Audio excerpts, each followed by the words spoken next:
باب ما جاء في التطير. وعن ابن مسعود مرفوعا الطيرة شرك وما منا إلا ولكن الله يذهبه بالتوكل. رواه أبو داود والترمذي وصححه وجعل آخره من قول ابن مسعود. بسم الله الرحمن الرحيم، والصلاة والسلام على نبينا محمد وعلى آله وأصحابه وسلم تسليما كثيرا. سبحانك لا علم لنا إلا ما علمتنا إنك أنت العليم الحكيم. أستغفر الله الذي لا إله إلا هو الحي القيوم وأتوب إليه. اللهم انفعنا بما علمتنا وعلمنا ما ينفعنا وزدنا علما. بيه أرابا سوية هجرية بكرة أني كمناني أني بناني أني ولون فلا شهر الربيع الثاني من هجرية سانكالو سبنا بسونية وتاني سجناي. ميلاد النصارى وكجات بافلاني مغاني دونو سانكالو كونونتونا بسونية وتاني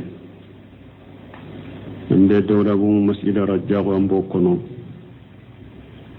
درس الشيخ الإسلام محمد بن عبد الوهاب كتاب كونو كتاب التوحيد. بندا منا كم مننا تريالا مانا دليلا منونانا آيوني حديثون أني أصرون كتريا حرمويا. واني ابن مسعود مرفوع وك حديثا من ابن مسعود ما كقرطة كتاچيدما أتيارة الشرك كوچيدن كو تريا مشركيا دي وما منا إلا كم مغشيتنا فتريا بنا إد سكون كنو ولكن الله يجهبه بتوكل. مي ألا بالله كبوي بولو نيكا كو شينشلي دي ألاكا. رواه أبو داود والترمذي وصححه. أبو داود حديثين وني ترمذي حديثين كنيا.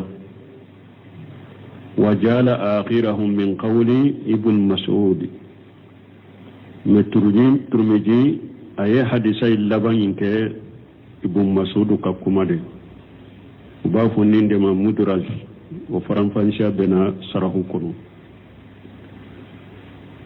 قوله ناكم مرفوعا أي إلى النبي صلى الله عليه وسلم كهدسان كرتا كتان نبي ما ملكة ترونا كسباكا. قوله أتيارة الشرك هاتان جملتان من جملة فلان من فلان يوكل بعضهما بعد من باب التوكيد اللفظي. جملة فلان كنيرة كنيغون جريا من يده كم نيبا في كما فوق جريا. وقوله الشرك أي أنها من أنواع الشرك. لا ينتريا مشركيا كنونيا ودودو وليست شرك كله أتكم يكو شركيا بيرو وليست شرك كله شركيا بيتي شركيا نونيا دودو تريا. وإلا لقال التئرة شرك نا يسرو ni ewa shirku noniya dote ni shirku yere bede do atumba fode atiaratu ashirku mana ka alifu lamu kala menin nakira de donala na ko shirku wede shirku ya noniya dode do shirku ya bete ni shirku ya betundo atumba fode atiaratu ashirku. وهل المراد بشرك هنا شرك الأكبر المخرج عن الملة أو أنها نوع من أنواع الشرك يالا نتشيدن كويا كتر ياي الشرك يالا كلا يني ترى ياي مشرك يكم بابده والنبي لابو دينا كنو وبه شركيا نونيا دودي دو أتيبو دينا كنو نقول هي نوع من أنواع الشرك نسمع رحمه الله قام بافو كافوس تريا شركيا نونيا دودي دو كقوله صلى الله عليه وسلم أبيكم من تيرين ككما نتيرين كلك تنونا كشباكا إسنتان في الناس هما بهم كفر تيرين كو جوغو فلا بهذا ما دونا وجوغو فلا يكافريا دي متيرين كانت كافريا كمبواما وحديثا كنو أي ليس الكفر المخرج من الملة وكفر من بو حديثا كنو كو جوغو فلا بأليك منتونا بهذا ما دونا وجوغو فلا يكافريا دي تيرين لنيني كافريا من نبي لابو دينا كنو وإلا نئوتي لقال تيرين تنبا فودي هما بهم الكفر dogo fula be hadama dewna abu ke kafri de ku labo dina kuna tumba ke alifu lamu tarifu tumbe kala meni tarifu makala o yayira o yeshirku fitini de kumba bate bal huma naw min al kufr la nyino o hadisayna mana jogo fula be hadama dewna kafriya noniya do de ate komi ko kafira do bi labo dina kuno lakin fi tarki salati قال بين رجل وبين الشرك والكفر ترك الصلاة مثال تولي يرلا تيدنكم من بهذا مدن مشرك ياتي أني كافر ياتي كو يصلي تولي دي فالكفر فيجب أن نعرف الفرق بين أليف المعرفة أو دلالة أو الدلالة على الاستغراق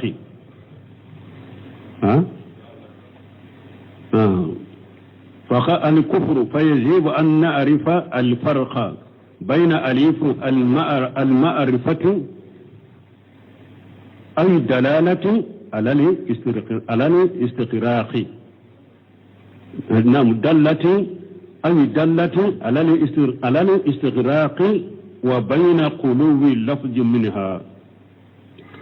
نسميه رحمه الله وكو الكفر أكو كافريا ألف لا مكالا كو أواجم لهم بانكا أنك فرغدو ألف لا متعرف من بانكاندا على الاستغراق كاكو ببا أواجب لهم بانكا أنكو دو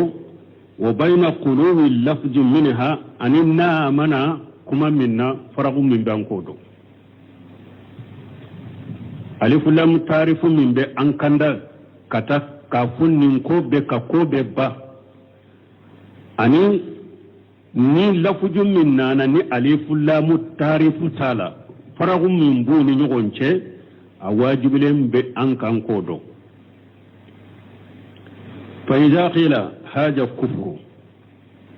نوكو شيسا نيني كافرية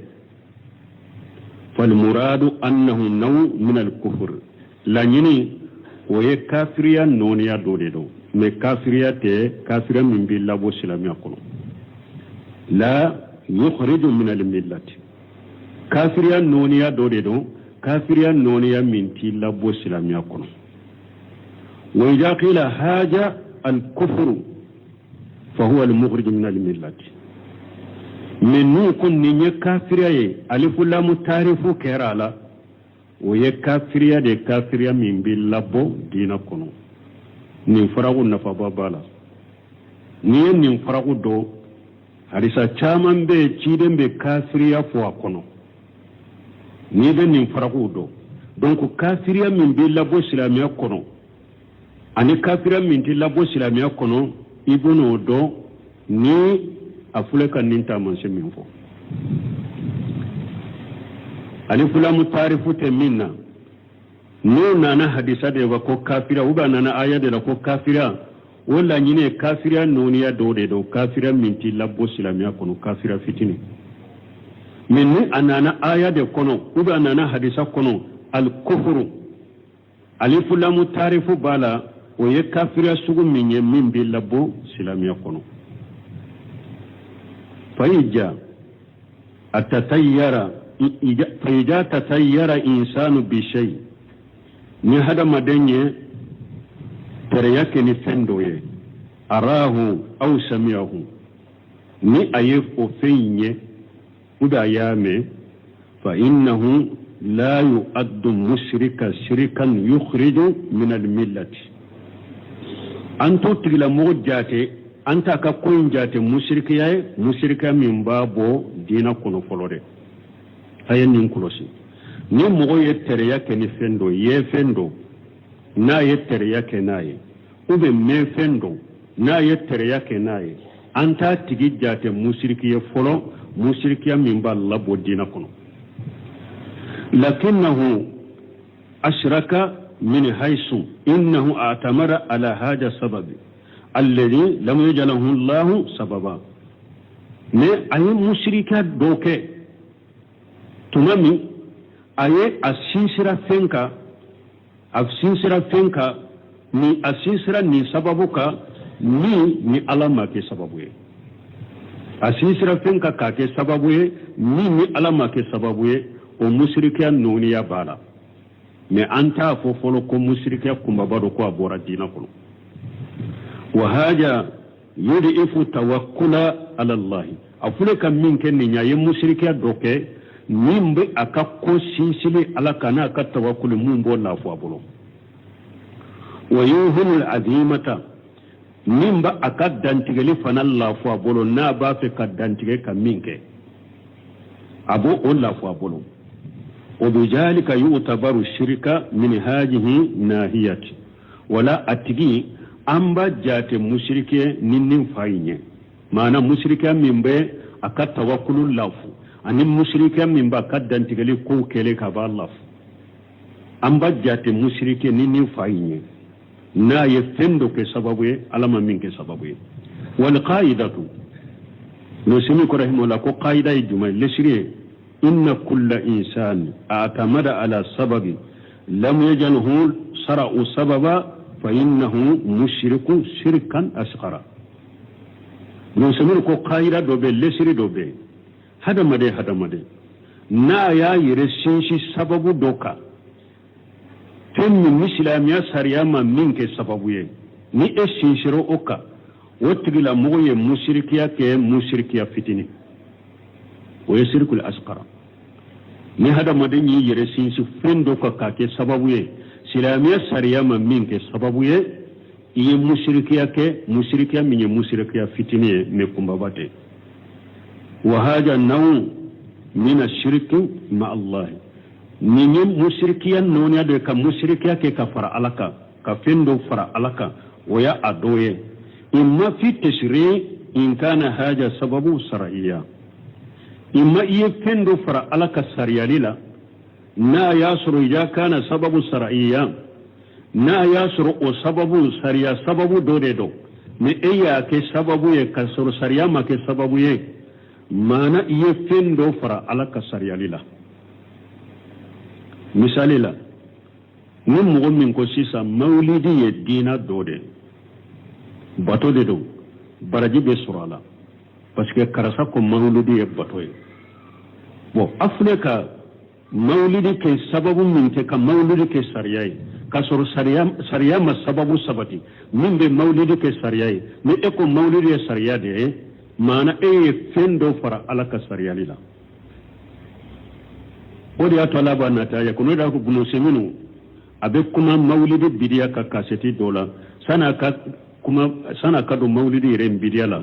tora mimbe ciyali mimbe bidiya la bo fo aba fo bidiya ciyali kono bidiya ke baga musrikiya noniya dobila parce que bidiya mo be fengo fenke dina la ka fo sariya de do abe komi eyere ke sariya de kelay ka faralaka abu de la ke munye amulahum surakau sarawu lahu min ad-din ma lam ya'zana bihi Allah ala ko yala jenyogo de be wulu bolowa munu nye e wa sariyali ke dina la ka fendo ke sariyala ma jeni minye donc o dia to bidia mugo bidia kele ke bidia sugu ni ba ke kake musrikiya noniya do bila parce que ay yere ke sariyali kala de kafara alaka ube minye o bidia fo e kala daga iyo o ke sariyali kala kafara alaka wada to kunna ya surko sariyali de do iyo fem fara alaka sariyali la wa imma fi taqdir imma sababu minke fendo ke sababu kasoro sababu te me o feimbe alaka latige de la in kana haja sababu kauniya ni o sababu kera ko munu ni alabe ko munu ke jiyan kono ni sababu do de ke o la kafo nin ko masina o de sababu kera nin kera jiyan kono ni o sababu fe iye fen fara alaka latige lila aya fam mana ni sinsira sababu minka sababu mbembe sariyali de fo kasorala make sababu ye iye fen fara alaka sariyali la mais ni sababu do ke sinsira sababu ka fendo de ke sababu ye alaka latigele konona la alama min ke sababu ye ko de o de sababu ye ka nin fen masina ke mais ko nin ko masina de sababu ye ni nin kera kasorala make sababu ye iye fen fara alaka latigele la يوسف فرعلك لا تقليلا لكن لو يتغدى هذا متسائم المتطير من فلك كوجو ينك فين دولا وبكتريا كن فين دوي أن هذا فاعل بنفسه ni esirana minne ka kojugu kala e ko o yere de be ko kena yere ube teriya ke ni minye teriya ke ni minye iko teriya min fala ni yen nin fo yen nin ken nin bisoro ayere de be konke ela na yere dun Allah kasoro ni hari ni alama ke wa huwa mushrikun shirkan akbara eta ye mushrikiya kumbaba min bi labo silamiya kono mushrika kumbabaro min bi labo silamiya kono mana ni sisa misalela saharu safaru ni ifurulala ni furula saharu safaru kono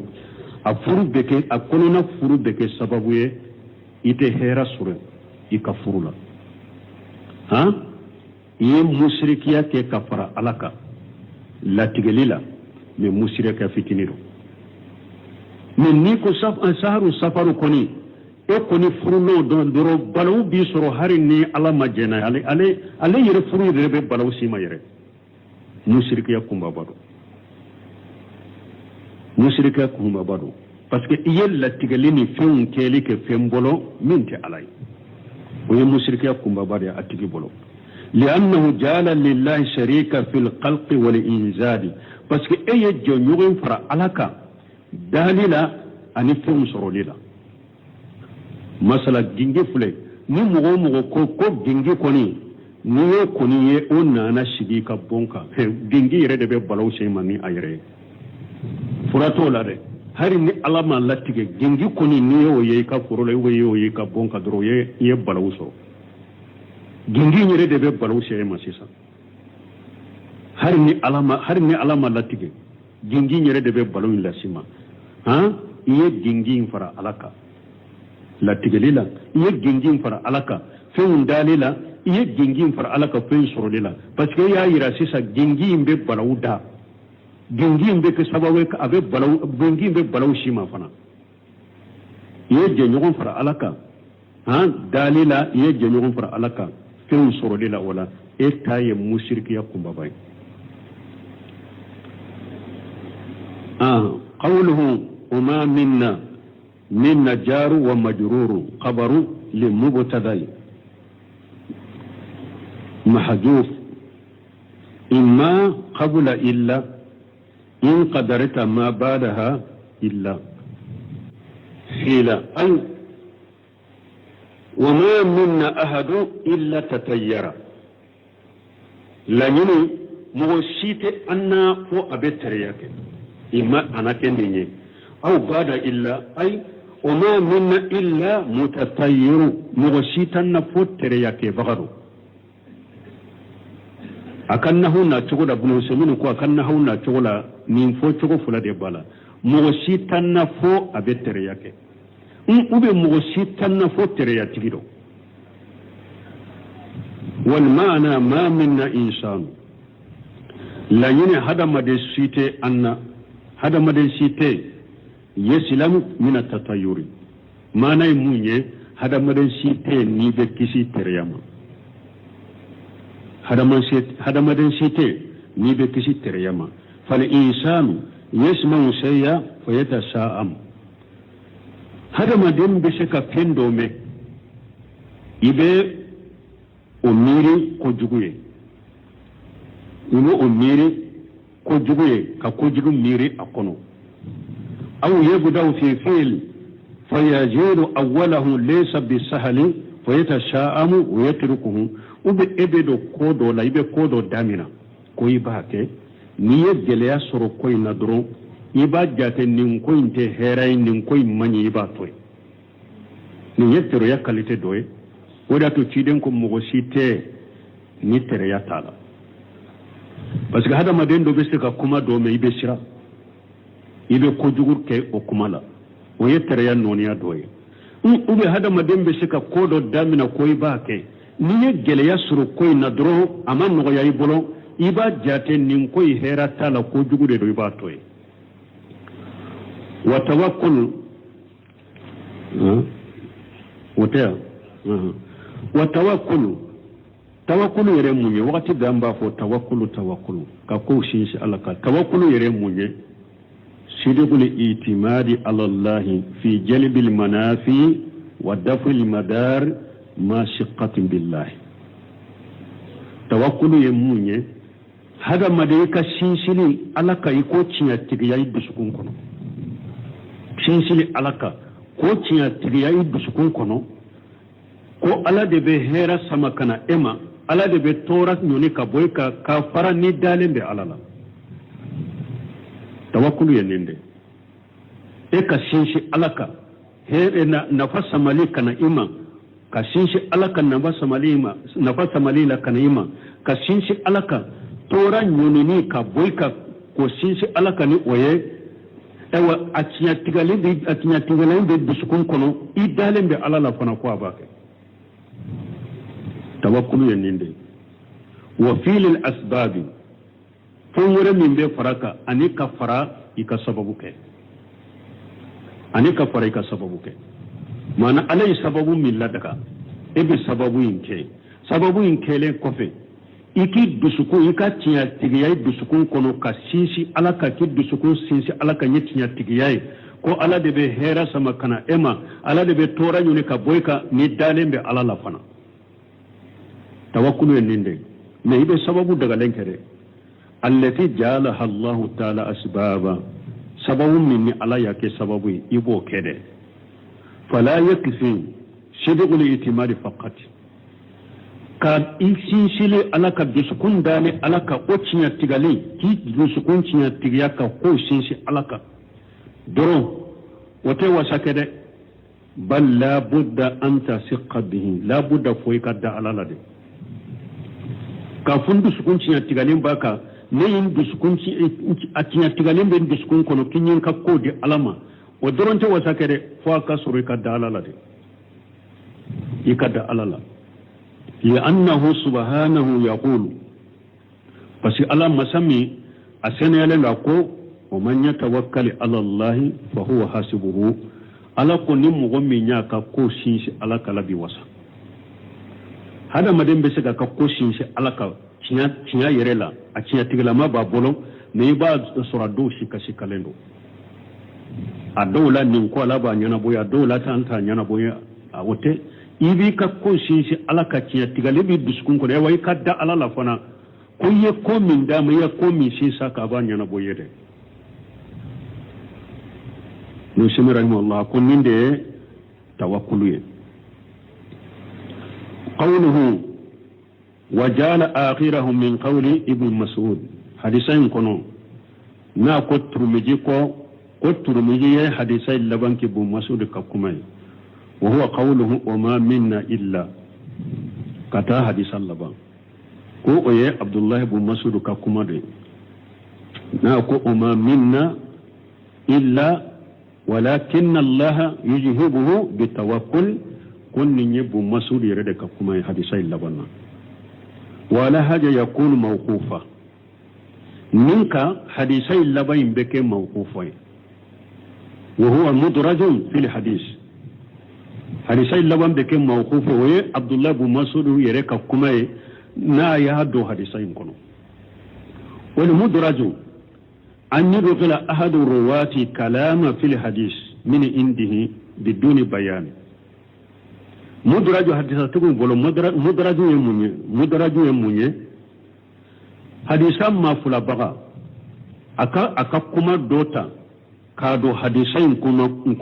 kuma min bora a yerefe na ta bange ka fara ka fana ko ale de ninfo mudraju ye ode wa yakunu fil isnadi ubentemina wa yakunu fil isnadi wal matn aw mudraju abesika ke hadisa sanadula abesika ke hadisan matinula walakin aksaruhu fil matni me mudraju kachakaye hadisan matinu de la kolonje وقد يكون في أول الحديث وقد يكون في وسطه وقد يكون في آخره وهو الأكثر أو مدرج أبسك كي من حديثا مفلا أبا يرك كما دودو حديثين دامنا لا مدرج بسك دو حديثا چمانچلا مدرج بسك دو حديثا لبنا ودي كچا أبا بمثال يفو مثال ما كان في أول الحديث مثاليا مدرج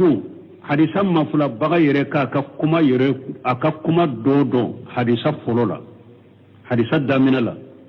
ومثاليا جمعي قول أبي هريرة رضي الله عنه أبو هريرة كما لك جيك أبواما أسبغوا أدوا وويل للآقاب من النار أسبغوا الوضوء من فلان إني أبو هريرة يردك كما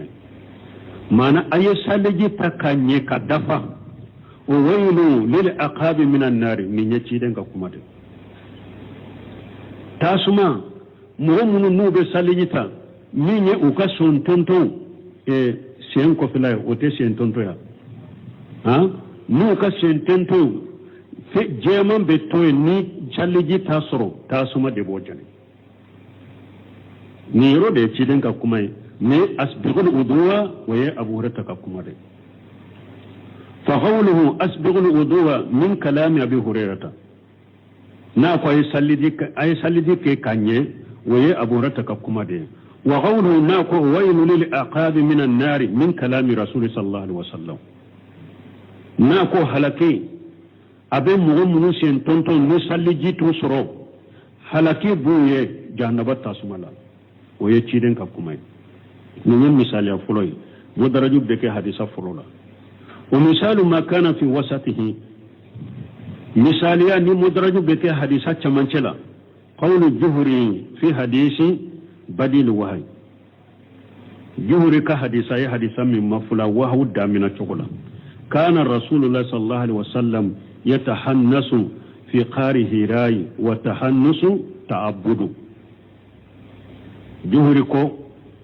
hadisai damina kana rasulullah sallallahu alaihi wasallam yatahannasu ko ciden tumbe qari hira ciden tumbe tabbato ke qari hira kono purka junubu bo ayre la kayre kurosi junubula fi qari hira ko atumbe ta qari hira kono tahannusu at-ta'abbudu ninye juhuri ka kuma alade fule ka tahannusu aya korofo nye juhuri yere de ka kuma ta'abbudu juhuri yere de ka kuma ninye me ciden ka kuma yede kana rasulullah sallallahu alaihi wasallam yatahannasu fi qari hirai me wa tahannusu ta'abbudu nan kafo wa tahannusu ta'abbudu ko tahannusu munye bato de do ni nye juri ka kuma de nimbe hadisa in chamanchala wa misalu ma kana fi akhirih madraju misaliya mun de ke hadisa labanna haja li hadis alladhi zakarahu al muallif ni hadisa min fulen ni nyambolo ya ni muallifu ya fo wa kaja hadisu abi hurairata wa fihi wa abu hurairata fana ka hadisa bola anya da asbighul udwa abu hadisa laban na fana ci abu hurairata ko faman istata minkum an yatila qurratahu falyaf'al fahaja min kalami abi hurairah modarajo hadisa laba ni hadisa min bambolo ni awa bu masudu ko wama minna illa walakinna allaha yujhibu bitawakkuli ni nyem misali ya ka ko modarajo hadisa laba am misali do ni am misali do abi hurairah ka hadisa na ko asbighul udwa ay abu hurairah ka hadisa nana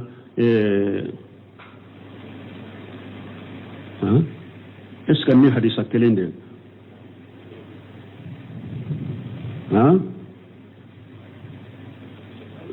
hadisain ba bukhari kono babu sibabu italatil qurra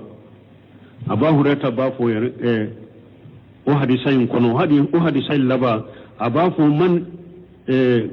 shi dai hadisain na tugo boran kono arabun kanna shi dai ba fo kwaye salliji ke kaddafa ko ale ba kan mantun mana ko ale kan mantun bena yawmal qiyamah do qurra muhajjalina min asar alwudu o hadis sallaba kiden ko yawmal qiyamah do ale kan mantun bena alqurra muhajjalina mana unye da ujelendo ubono anu shewun jelendo saliji be da hakemi na ulube jeya wala abu hurairah ko hadis sallabanna akun man sata minkum faman sata minkum an yutira qurratahu falyafal awa nim mo min bafa ika yoro jemo uka janya qiyama okay ni nya buru tayre ka kuma de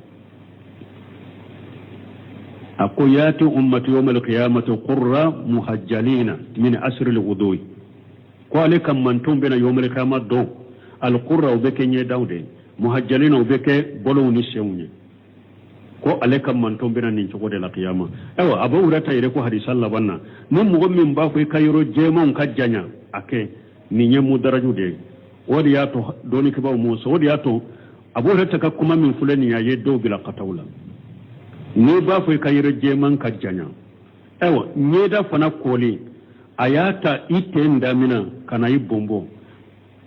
abonya ayata nintilo kana nintilo mo ni e ba fe kayro jemon o ka janya ka temennen kai be munge saliji betima ka yorola muhajjalina infana ciden ko e wa saliji kadda bolotala kadda nongonde la nongon ka do saliji kono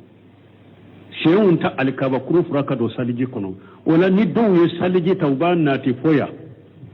ko parce que ko ciden ko ni ba fe kayro jemon ka janya ni mo min be se ko ke ake o ba teme kana fo aban ni wole munna al udud aban ni wole ya la tugudai ni temena tugudai na ni tuguka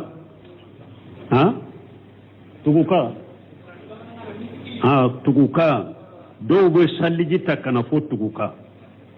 shen ta fanara do be saliji da katimale ka bakuru furala ka do gerengalala ko ciden ko ni ba fe ke ka yoro mun ba fe ka yoro nim be se ka yoro jema un janya e ka janya o ya katawe parce que hadisa illa ba min fulani ya ciden ka kuma te abura ta ka kuma de do wala ibe da silamiya sariya ko nye da kole ka da yoro mi be da yoro de la ako bolo fula kole ka da yoro mi be da yoro de la ako shen fula kole ka da yoro mi be da yoro de la hadisa laba min fulani ni mudraju de do ciden ka kuma tabura ta ka kuma de do fahaja min kalam abi hurairata ni ya aburata ka kuma de man sata minkum an yutila qurratahu falyafal fahaja min kalam abi hurairata ni mo min ba fe ki ka yoro jemon ku janya u janya ni ya aburata ka kuma qawluhu man aradatuhu tiaratu an fumakala aywa ولأحمد من حديث ابن عمرو من ردته الطيرة عن حاجته فقد أشرك قالوا فما كفارة ذلك؟ قال أن تقولوا اللهم لا خير إلا خيرك ولا طير إلا طيرك ولا إله غيرك. قوله من ردته تيارة عن حاجته ناكون مؤمن الترياي إساقي كبويك حاجو كلمة من سرطية وجواب سرطي فقد أسرك من سرطية دي سرطي جابو يموني هي مسركيك واغترنا الجواب بالفاي أي جابو ينتقو فايلا لأنه لا يسله للمباشرة لآدات كوبسك إوا كا utugu yogona otese kanye kolon na chogola kuma na chogola kutugu yogona otese kanye wa hina yaji yajibu iqtiranuhu bil fa'i wala awajibra akatugu yogona ni faide wa ghadu jami'a jalika fi bayti ash-shi'ri ma'ruf wa qawluhu ismiyatu talabiyatu wa bijamidin wa bima wa khadi wa billan وبالتنفيس نونين النهو سرودي قوله عن حاجته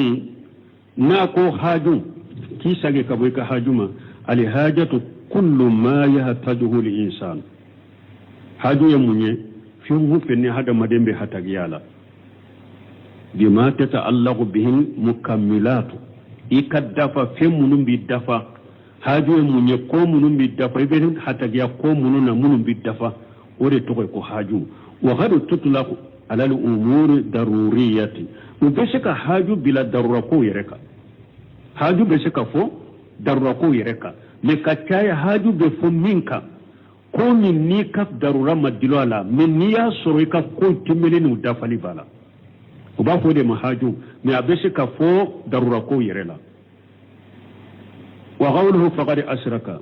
اي شرك اكبر إني اتخذ أن هذا المتساءم به يفعل ويحدث الشر بنفسه ناكو فقد أسرك كرموني إيه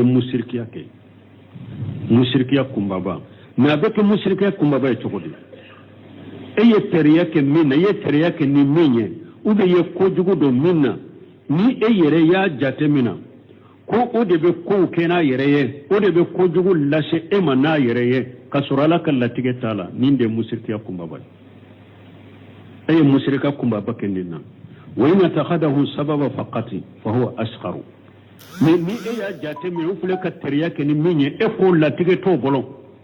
fimbe be ala de bolo men nimbe ke sababu de doro ka ko la shima eta ye musirkiya fitini لأنه سبق أن ذكرنا قائدة مفيدة في هذا الباب فسبسمين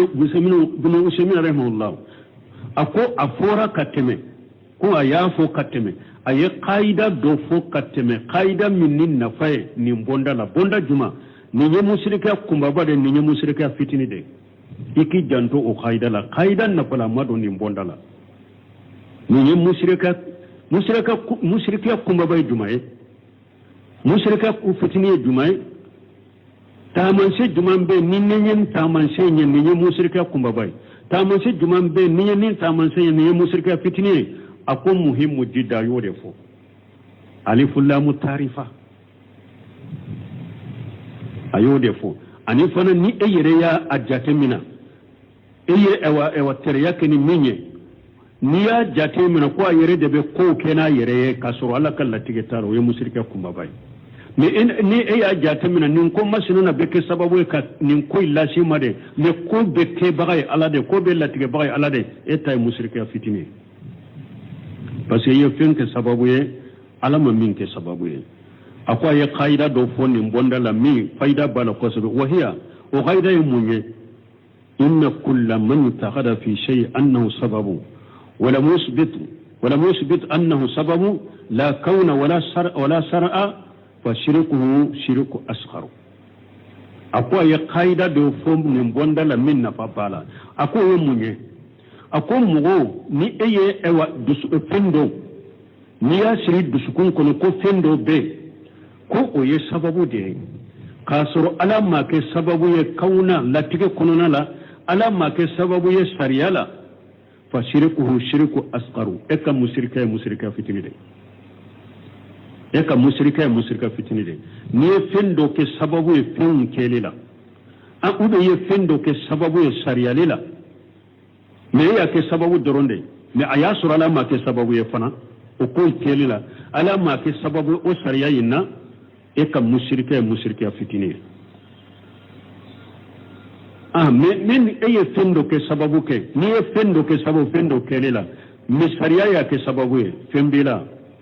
misalila etti sura eko alhamdulillah anko munna eko alhamdulillah iko tiso ye sababu de ni tisura ni bi alhamdulillah fo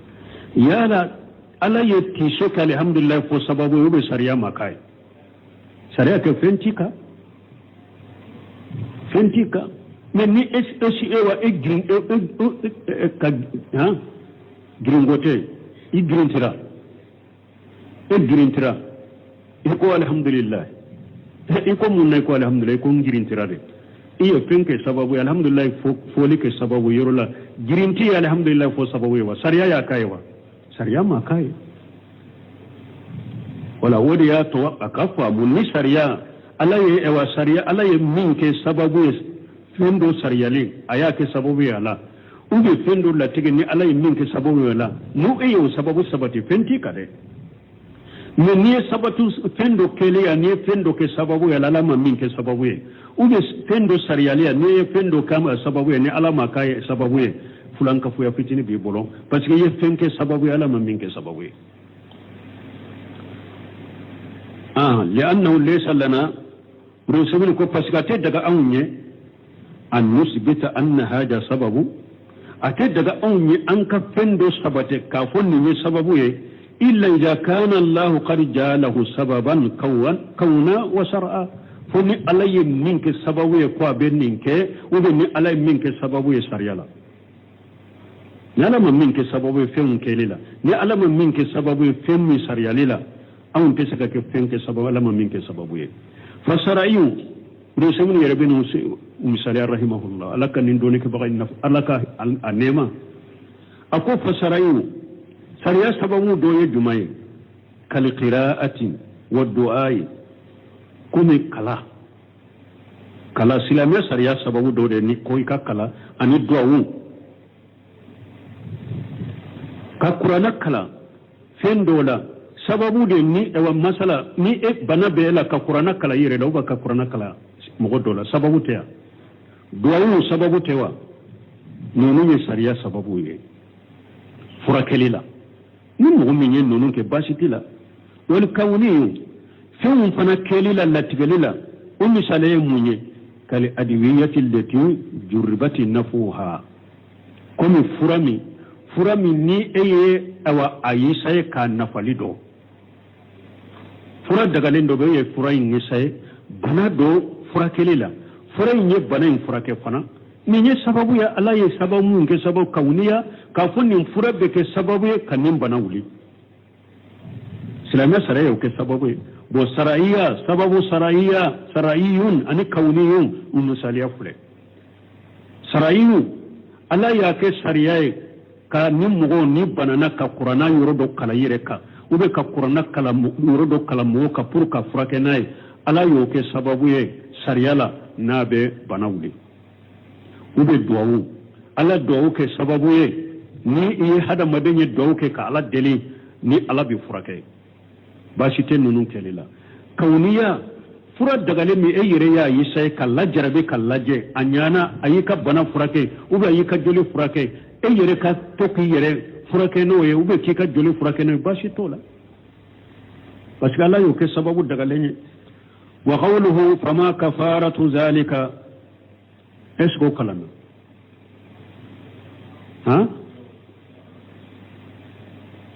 wa qawluhu fama kafaratu zalika ma ko jumanyo kafarai ay ma kafaratu hada shirki mana ni mushriki ya min fulani ne ni hada madan min donnala mana teriya ko mun fulani ne ni awa ci awa abdullah bu masu ko hari sallaba mo site fo abanna أفري جمعي أي وما هو الدواء الذي يجيل هذا الشرك ما نفرد جمعن بين نابن يشركون نابا لا تكبون بلون إسرا يني حديثة كلو كلا أكلنا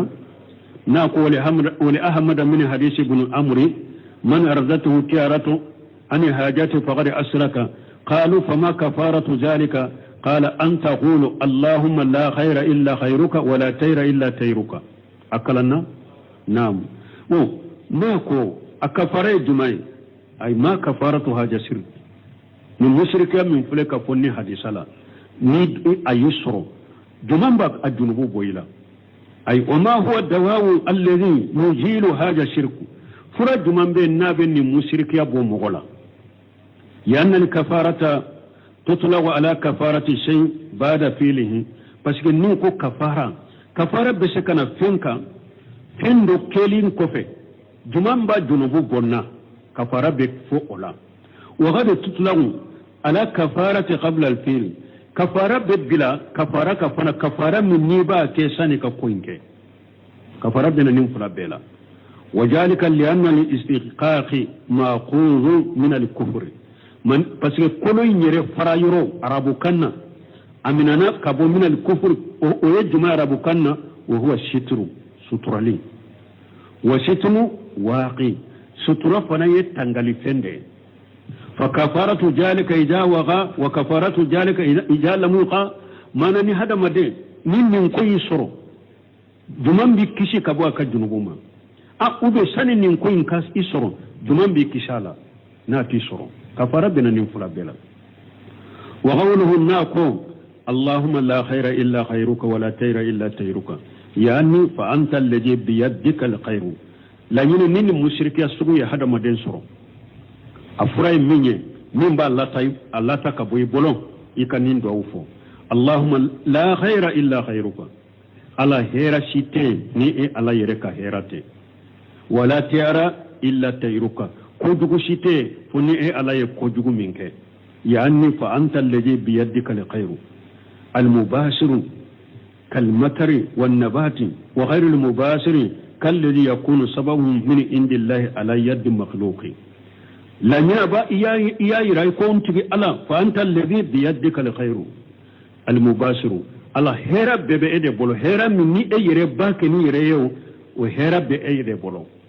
هرا مني يري باكني يريو مباشرة وهرا بيد بولو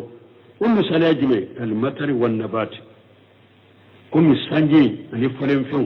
الله يري بنونك الله يري بنونك وغير المباشر أنا هاري هيرا مني يري تاكني يري دريتي نسبه دبالا كالذي يكون سببه من عند الله على يد مخلوق كم مثاليا هيرا من بو على فكنا إما من هيرا من بو إفكنا إما دانفين دور كبولوكا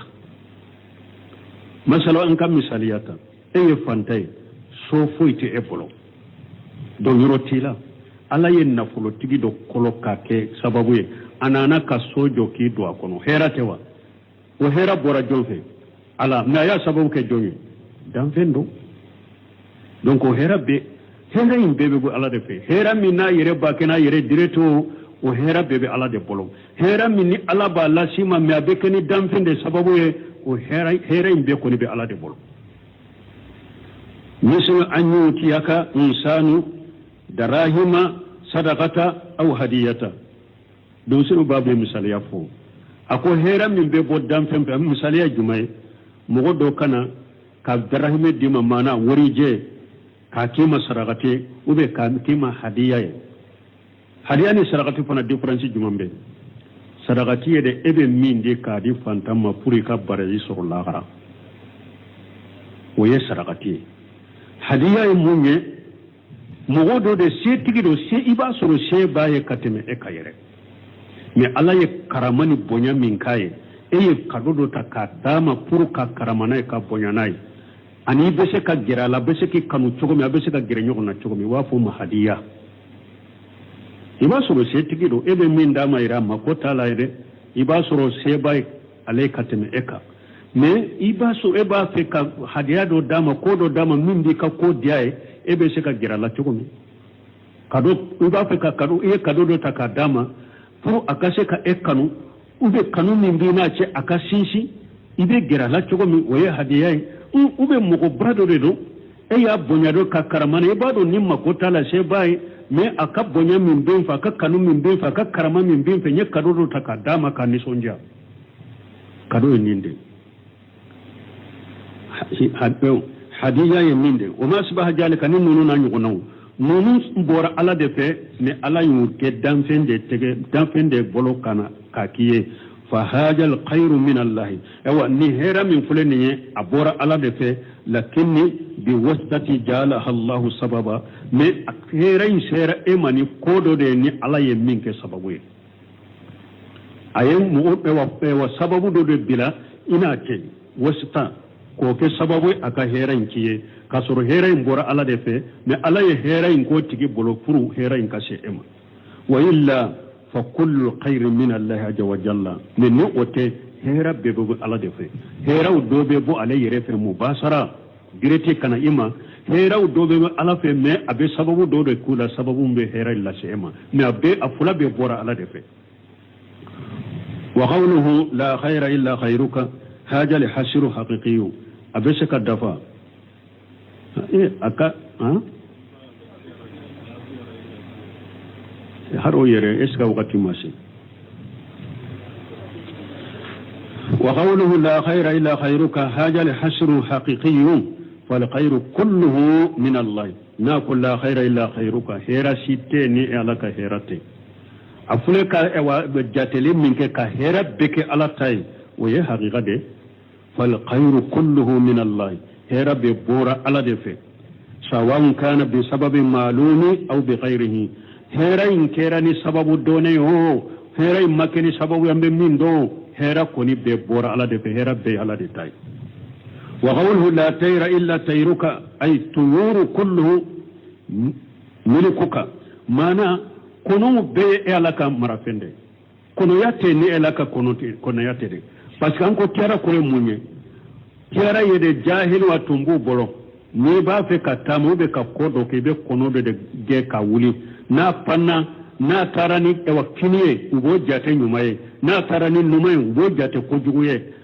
ayira lanni hadisa la ko kono be ala de tay kono ye alaka marafende hera te kono bolo tora ta bolo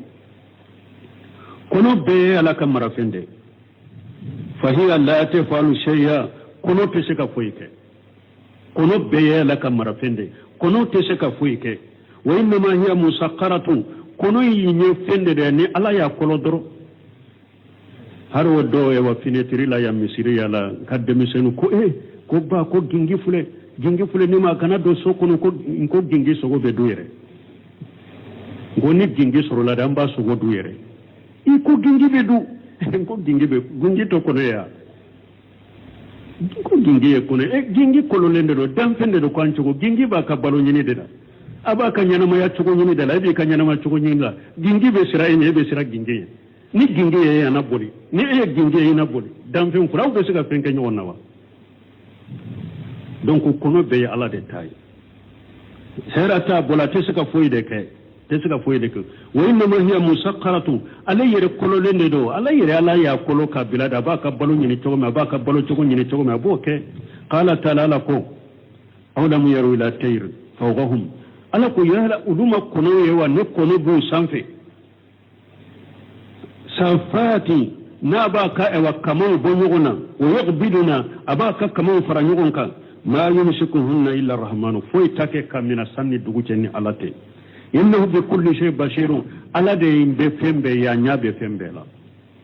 kono ni alade tay kono yerebe pani minke nabe sanni duguce apanto abe kamau bonyuguna bu faranyugunka bu bonyuguna bu faranyugunka beta abe alade bolo foi take kamina ni alate ni ala yere ka nyamor yana tangali bora kono koro dorabe bina yerete abi ala de boloy ala nyabe fembela wa qala ta'ala ko alam yaru ila tayri musaqqarati fi jawi samai ala ku yala man lajlike kata konoma ni ala ya kolo sankaba sanni duguce ma yumsikuhunna illa Allah foi take kamina yani alate inna fi jalika la ayati li qaumi yu'minuna ala ko taman sebe nonuna nimbe ala ka sheba yalla iranna ani ka iranna ko ala kelem tawde kanka batu fo manka batu ka faraka ne ataman sebe jonye mu'mini kono yire damponde nube ala ka masaya yirela e sagira kasira ulunye fal muhimmu la nyini anna tayra musakkaratu bi idnillahi kono ayre kolole ne doni ala ka jenye fallahu ta'ala huwa alladhi yudabbiruha ala de bake ka kono ka ko latige wa yusarrifuha ala de bake ka kono ka ko nyanabo wa yusakkiruha ala de bake ka kono kolo tajhabu yamina wa shimala abeta kini abeta numa wala alaqata allah bil hawadisi ko munum be kejja kono e wa dilo nyogo nyate kono ni uche foke kono bolo ala ko keta nono foke kono bolo ala alaka damfinde doro ala yere de bake ala de bale yere ka ko nyana bo abe alaka marade kono abe alaka kololi de kono ni ala ya nyamara ka pakata kinine na ka hajube yoro me na pakata ni ala ya nyamara ka pakata numande ka hajubo yoro na pakata wa yuhtamalu anna al murada bi tayri huna ma yatasaamu bihi lisan la nyini be sekake na ko la tayra illa tayruka la nyini be sekake mo bake ka teriya ke ni minye فكل ما يحدث للإنسان من تساؤم ما نكوجو بهذا مدين سرو ولحوادث أن كوكرا من بيسرو المكروهة من كونندو فإنه من الله بيبور على دف أبسك كنن فناي ما تفسير وما نقول أبسك لا تيرا إلا تيروكا إما كونو شيء ني على دك كونو تي إذا يود داو مرالي بيد بولو أبسك كي تريا فنا تي فنا ni ala yere ka teriyate mana kojugu shite hada maden soro ni ala de malati kojugu ebe kojugu ke minna e gingire ni lasema ni musafuru de ni lasema ni so sami de lasema ay tora minye esoro ebe tora mi ebe komin kode na yi soro de fa innahu min allah abora la de fe ama bon ya e ye teriyake minna ama bon fe ato bola abora la de fe kama anna la khayra min allah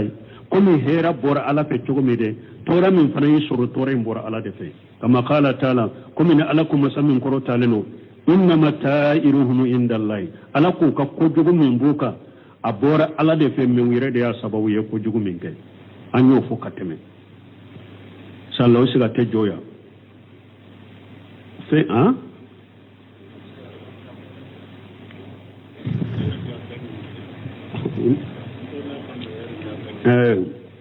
eri beteme et puis imaye hariyewa ambake ka tele min kan ka joka faida munun soro antu soro ambe se ka joya inshallah subhanakallahumma rabbana bihamdika ashhadu an la ilaha illa anta astaghfiruka wa atubu ilayk باب ما جاء في التطير وعن ابن مسعود مرفوعا الطيرة شرك